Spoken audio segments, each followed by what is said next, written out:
The seat next to me was never empty, even though no one had ever seen her exist.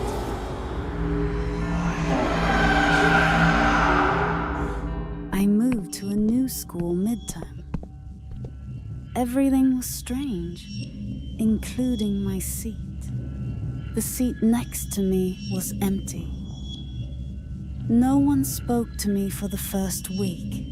I didn't find it strange. I was used to sitting alone.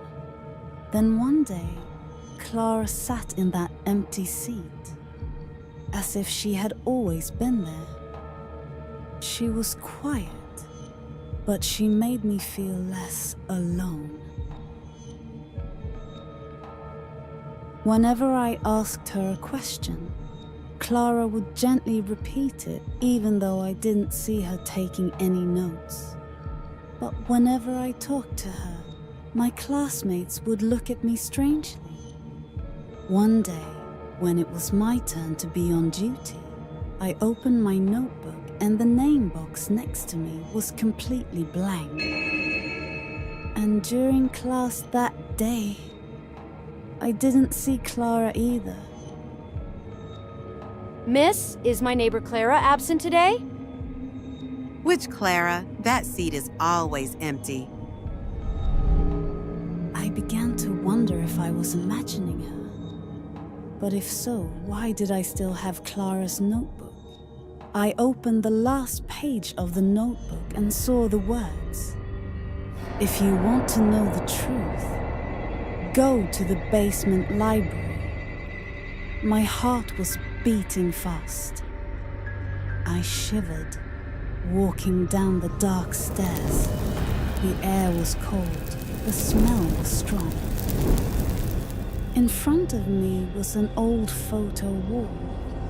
There was a photo of a girl in uniform in 1995.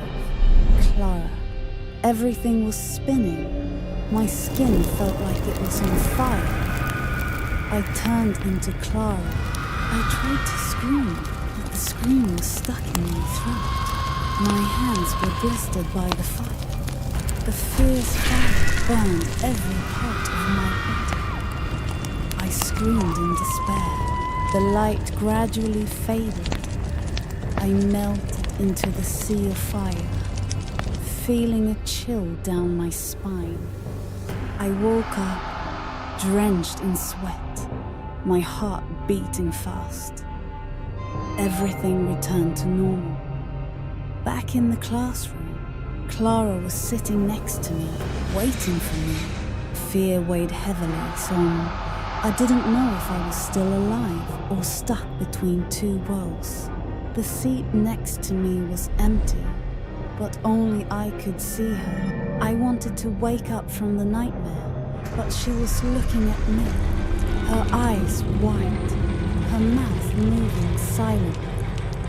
I screamed, everyone was silent.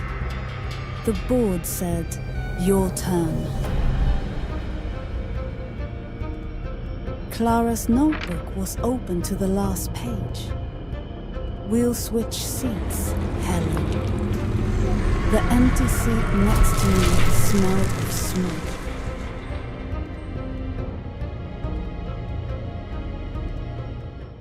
Living with strangers carries a lot of risks. I almost lost my life just because I decided to live with a stranger. I am Neo, 23 years old, and I had just moved into a small apartment near my workplace.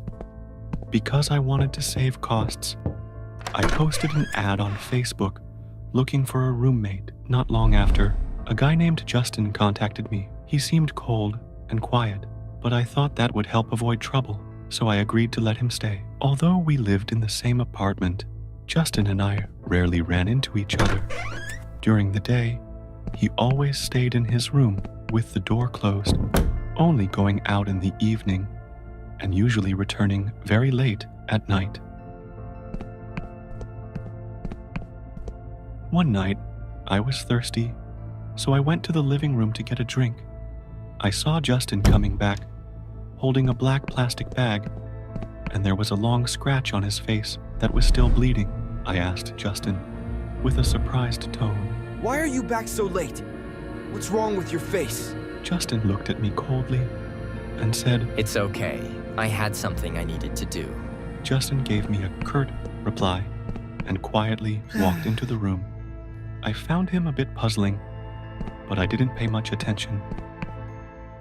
The next evening, Justin hurriedly left, but his door was still ajar. I stood up to help him close the door, but suddenly smelled a stench like blood.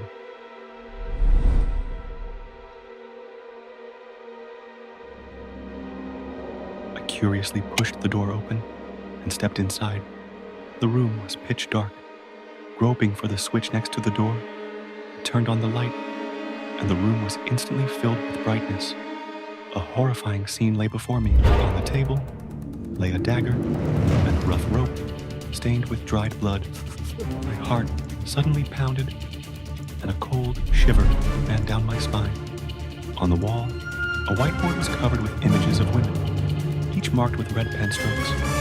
My gaze unconsciously drifted down to the bottom of the trash can, and out of curiosity, I pulled it out, only to be horrified to discover a pair of pupils seemingly glaring at me.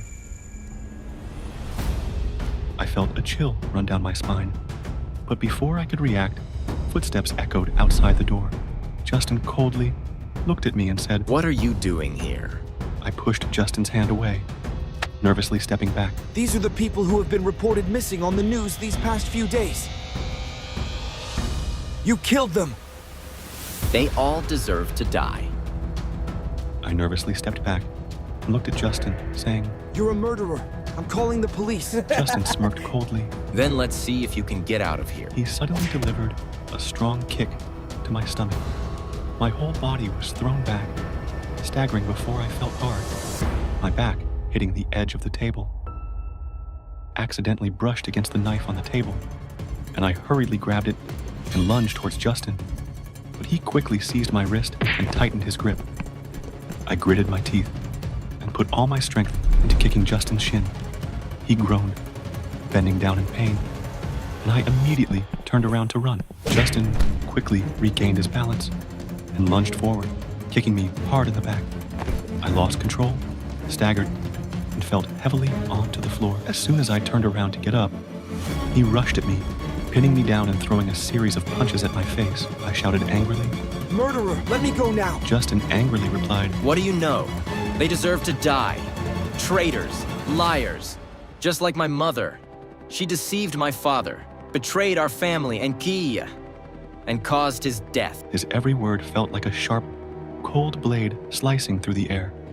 I stood frozen, my heart pounding. I tried to stay calm and replied, Do you think doing this will be good for you? Or will it only make that obsession haunt you forever? Justin froze, his grip on my collar unconsciously loosening. A flicker of hesitation flashed in his eyes.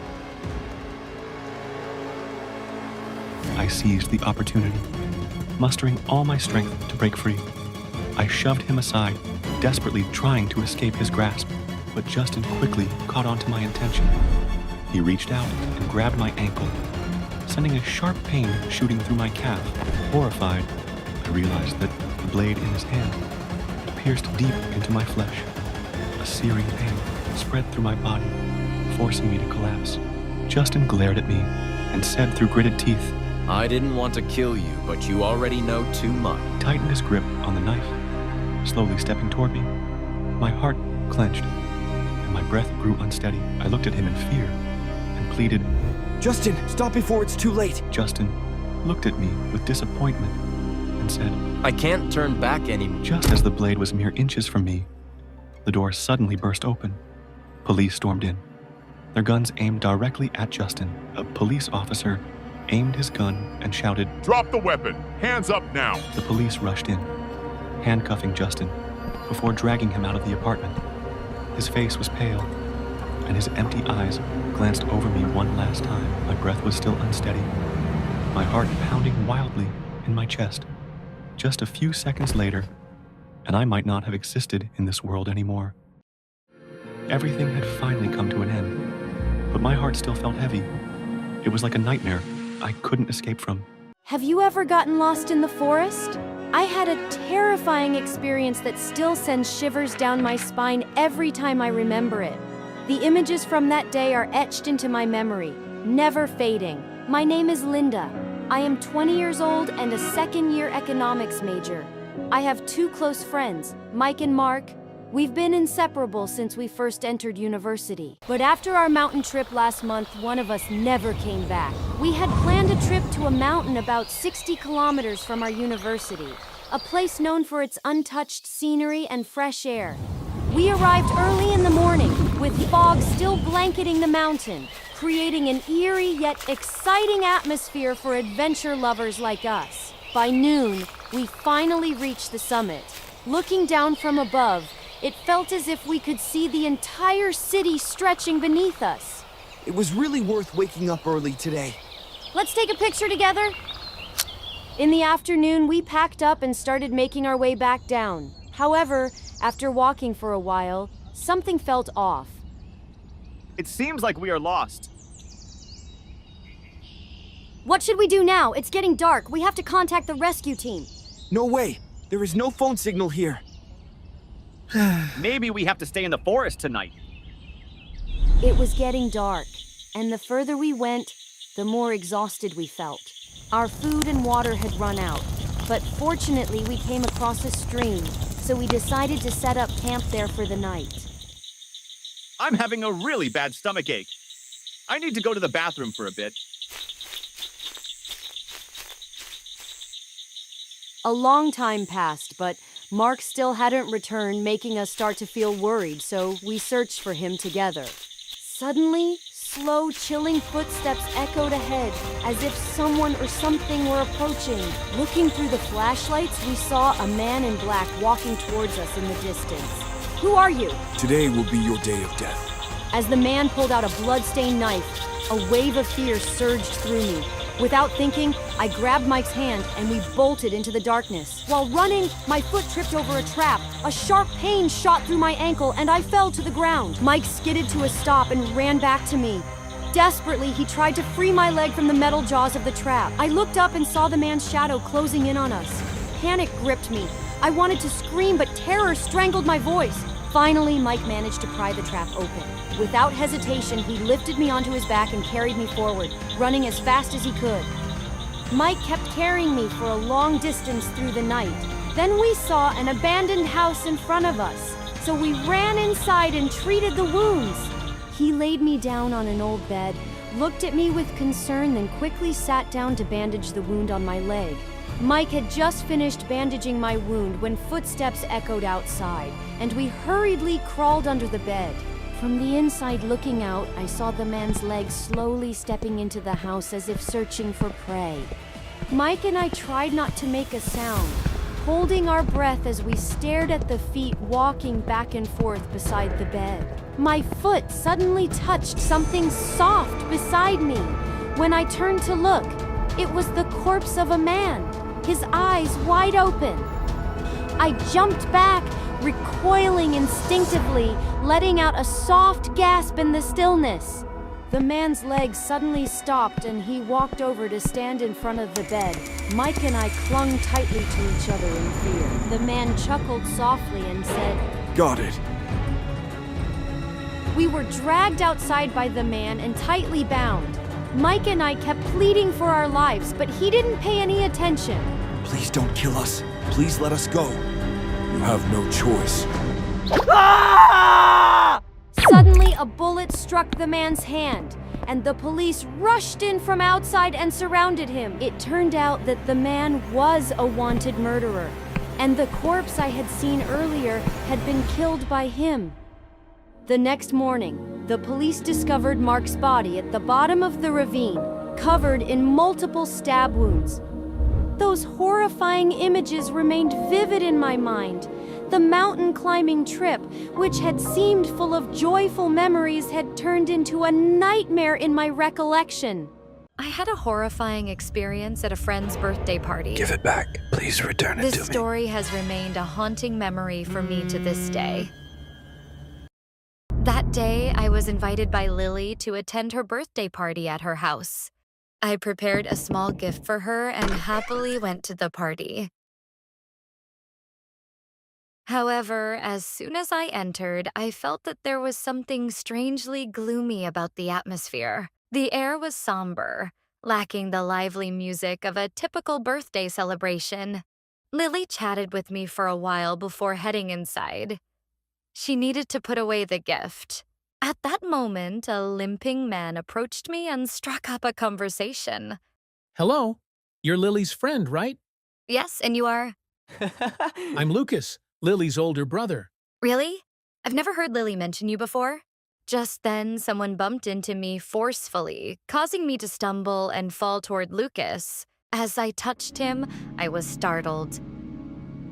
His body was ice cold, completely devoid of warmth. Are you okay? No, I'm fine. I reached for the glass to hide my embarrassment, but clumsily dropped it. The water splashed onto Lucas's feet nearby. I'm so sorry. Before I could finish my sentence, I froze in shock. Lucas was gone. But what terrified me even more was the dried bloodstain left where he had just stood. At that moment, whispers filled the air, sending chills down my spine. What's wrong with her? I don't know. She's been talking to herself this whole time. I stared at them in shock, unable to process what had just happened. Ariel, are you okay? I was just talking to your brother, but I don't know where he went. You said you met Lucas? Yes. He's tall, with a mole at the corner of his eye. Is he your brother? That's impossible! My brother, Lucas, passed away 2 months ago? I stood frozen. Then, who had I just met? I didn't dare think further. I quickly said goodbye to Lily and rushed home. From that night on, I had nightmares every time I closed my eyes. Please return I it to dreamed me. of Lucas strangling me, but I didn't know why. That made me skip school and rely on sedatives for a week. Lily, noticing my absence from class, came to check on me. Are you okay? You've been missing from school? I've just been feeling a bit unwell. Oh? Why is this pen here? I've been looking for it everywhere. I borrowed it from you a while ago, but forgot to tell you. I also never got the chance to return it. This was my brother's favorite pen. Ever since he passed away, I've been keeping it as a memento. A chill ran down my spine upon hearing that. Could this be the reason for everything that had happened to me? From the moment I returned the pen, my nightmares stopped. But the memories of that night remained etched in my mind forever.